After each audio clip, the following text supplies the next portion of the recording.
ఆశపడ్డాడు. దేవునిలో ఆయన ఏదైనా ఈ పని కావాలని ప్రార్థన చేస్తే ఆ పని అయ్యేలాగున అంతటి అధికారం కలిగిన వాడు పౌలు. అందుకే ఆయన అంటున్నాడు, పై అధికారములకు లోబడి ఉండవలను. ప్రతివాడు కూడా అధికారానికి లోబడాలి. ఎవరి అధికారానికి? ప్రభుత్వం చేకూర్చేది దేవుడేనండి, అధికారం ఇచ్చేది దేవుడే. కానీ దేవుని యొక్క సన్నిధిలో మనం ఏం చేయాలంటే, ప్రభా మాకు ఇది కావాలని ఆశపడుతున్నట్టే ఆశ కలిగిన ప్రాణాన్ని తృప్తిపరిచే దేవుడు మన దేవుడు. ఆశ కలిగిన ఏదైనా, నాకు ఎమ్మెల్యే పదవి కావాలా తీసుకో, ముఖ్యమంత్రి పదవి కావాలా తీసుకో. ఎందుకు ఈ మార్చిన జ్ఞాపకం చేసుకుంటే, మనం మనస్ఫూర్తిగా అడగాలండి.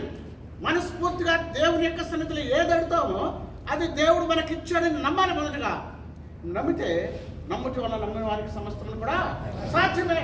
మనం ఇక్కడ కూడిన మనందరం కూడా, ఇందాక బిల్లి గ్రహం గారు మంచి సేవకుడు, అంతటి ఉన్నతమైన సేవలో ఎల్లాడు. కారణం ఏంటంటే విశ్వాసం ద్వారా మనము అన్ని విషయాలు ఎదుగుతాం. విశ్వాసం లేకుండా ఆయనకు ఇష్టం అసాధ్యం. విశ్వాసం లేకుండా దేవుని యొక్క సన్నిధిలో, ప్రత్యేకంగా ఈరోజు మరి గత 5 సంవత్సరాల క్రితం మనందరికీ ఎమ్మెల్యేగా ఉన్న తెనాలి శ్రావణ్ కుమార్ గారు ఎంత చిన్నవాడిపోయిన భుజం చేసి మాట్లాడతండి. నేనైతే డైరెక్ట్ ఇంట్లోకి వెళ్ళినప్పుడు అర్ధరాత్రులు ఫోన్ చేసిన, భాష గారు చెప్పండి అంటే, అంత స్వతంత్రం ఆయన గారికి నాకు బాగా కలిగినాం 10 సంవత్సరాలు. అలాగే దేవుని యొక్క సన్నిధిలో అంటే ఒక వ్యక్తిని నేను ఎప్పుడు కూడా పొగడండి, పొగడటం వల్ల ఏం రాదు. కానీ దేవుని యొక్క సన్నిధిలో ఎవరైతే దేవుని బిడ్డలను ప్రేమిస్తుంటారో ఆ ప్రేమించడం వల్ల అధికారం ఇచ్చే దేవుడేనండి. కనుక ప్రభు యొక్క వాక్య భాగాన్ని బట్టి మనం ఆలోచన చేసినప్పుడు అపోస్తుడైన పౌలు ఎంత చక్కని దేవుని సన్నిధిలో ఎదిగిన వాడిగా మనం చూస్తూ ఉంటున్నాం. అయితే ప్రభు యొక్క వాక్యాన్ని బట్టి మనం ఆలోచన చేసినప్పుడు మనమందరం కూడా ప్రార్థన పట్టుదల కలిగి చేస్తే ఏది కావాలో అది వారికే కాదు మనకు కూడా ఇస్తాడని. మరి మనం ఏది అడిగినా కూడా దేవుడు తప్పక ఇవ్వడానికి ఇష్టపడుతున్నాడు. అందుకే దావీదు మహారాజు అంటాడు, కీర్తనలు 20వ కీర్తన మరి 4వ వచనంలో మనం చూసినప్పుడు, ఆ 4వ వచనంలో ఒక స్పష్టమైన మాటని మనం చదువుకుంటున్నాం. ఏంటంటే, నీ కోరికని సిద్ధపరిచేసి నీ ఆలోచన యావత్తును సఫలపరచును గాక. నీ కోరికను సిద్ధపరిచేసి, మానవులకు అనేకమైన కోరికలు ఉంటాయండి. ఈ కోరికలన్నీ కూడా నెరవేరాలంటే దేనివల్లంటే ప్రార్థన వల్లే నెరవేరుతుంది.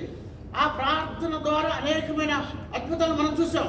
ఏ ప్రభుత్వ అధికారులు మనకు సహాయం చేసిన సేపైనా ఆనాడు ఏలియాకి కాకుల ద్వారా పోషించిన దేవుడు మనందరూ కూడా ఈనాటికి కూడా పోషిస్తూ ఉంటున్నాడు. ఎక్కడిది అంటే, మన కోరికలు ఏందో ప్రభువునకు తెలుసు, మన ఆలోచనలు ఏందో ప్రభువునకు తెలుసు. కానీ ఇక్కడ అంటున్నాడు, నీ కోరికని సిద్ధంపచేసి నీ ఆలోచన యావత్తును సఫలపరచునుగాక. ప్రియమైనటువంటి సంఘం అంటే విశ్వాసులరా, సంఘ కాపులరా, మనము ఒక మాట అంటే సేవకుని యొక్క మాట ఊడిపోతానని యెషయా భక్తుడు అంటున్నాడు. సేవకుడు నోటి నుండి ఏదొస్తే అది నేను నెరవేర్స్తానంటున్నాడు. కనుక మన నోటి నుండి వచ్చే ప్రతి ఒక్క మాట దేవునికి అనుకూలమైన మాటగా ఉండాలి, దేవుడు మెచ్చే మాటగా ఉండాలి. అందుకే జ్ఞానైన సొలొమోను మరి మొదటి రాజులో అంటాడు, ఆయన ప్రార్థన చేస్తూ ఉంటున్నాడు. ఏమని ప్రార్థన చేస్తున్నాడు? అయ్యా, నాకు ఈ లోకంలో ఏది కూడా వద్దు. అందుకే మొదటి రాజులో ఆయన అన్న మాట ఏంటంటే, అయ్యా నాకు మంచి జ్ఞానాన్ని ప్రసాదించు ప్రభా. అయ్యా ఏంటి ఇలాంటి ప్రార్థన చేసామంటే, నువ్వు చేసిన ప్రార్థన రాబోయే దినాలలో అలాంటి ప్రార్థన ఎవరు కూడా చేయలేరు. ఇప్పుడున్న దినాల్లో ఎవరు కూడా చేయలేరు. నీకు అధికారాన్ని ఇస్తున్నాను, సమస్తాన్ని ఇస్తున్నాను, నీకు డబ్బుని ఇస్తున్నాను, అధికారం ఇస్తున్నాను, సమస్తాన్ని ఇచ్చిన దేవుడు మన దేవుడు. కనుక మన కోరికను సిద్ధపరిచేసే దేవుడు ప్రత్యేకంగా మనందరూ కూడా ఎంత ప్రేమపూర్వకంగా ఆహ్వానించారండి. ఎందుకు ఆహ్వానించారంటే, ఈ ప్రేమ ఎక్కడిదంటే దేవుడు వారి మనసులో ఉండబట్టి మనందరం కూడా వచ్చాం కాబట్టి, మనమందరం వారి కుటుంబాల గురించి, వారి యొక్క పదవుల గురించి, వారి ఎక్కడ తిరిగినా క్షేమంగా ఉండటానికి ప్రార్థన చేద్దాం. దేవుడు కొద్ది మాటలు ఈ సమయంలో దీవించి ఆస్వాదించుగాక.